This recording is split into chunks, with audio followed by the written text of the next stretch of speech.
सावन का महीना शिव जी को अति प्रिय है। इस महीने में भोलेनाथ की पूजा करने का विधान तो है ही, साथ ही इस माह में शिव जी की कथा सुनने सुनाने का भी बहुत महत्व है। देवों के देव महादेव की कथा सुनने सुनाने से उनकी कृपा प्राप्त होती है और जीवन के सभी संकट दूर होते हैं। क्षीर सागर में देवताओं और राक्षसों ने मिलकर अमृत की प्राप्ति के लिए समुद्र मंथन किया था। जब मंथन शुरू हुआ तो सबको आखिर उस अमृत की तलाश थी, जिसे पाने के लिए देवता और दानवों में होड़ मची हुई थी।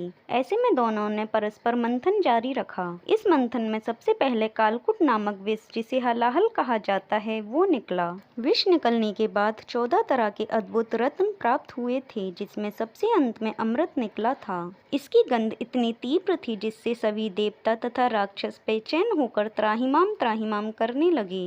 इसे कहीं फेंका नहीं जा सकता था, क्योंकि इसका तेज इतना था कि जिससे समस्त सृष्टि का विनाश हो सकता था।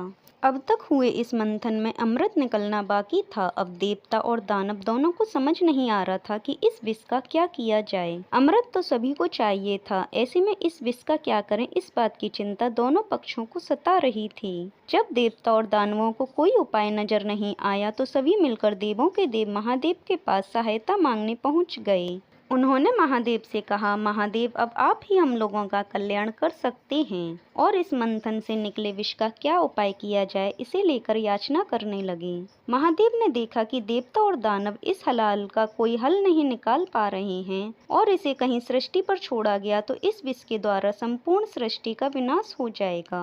इसे ग्रहण करने की क्षमता न किसी राक्षस में थी, न ही किसी देवता में। तब स्वयं महादेव ने ही इस हलाहल को पीने का बीड़ा उठाया। इसके पश्चात महादेव ने उस विष का प्याला लिया तथा एक पल में ही संपूर्ण विष को मंद मंद मुस्काते हुए अपने कंठ में उतार लिया।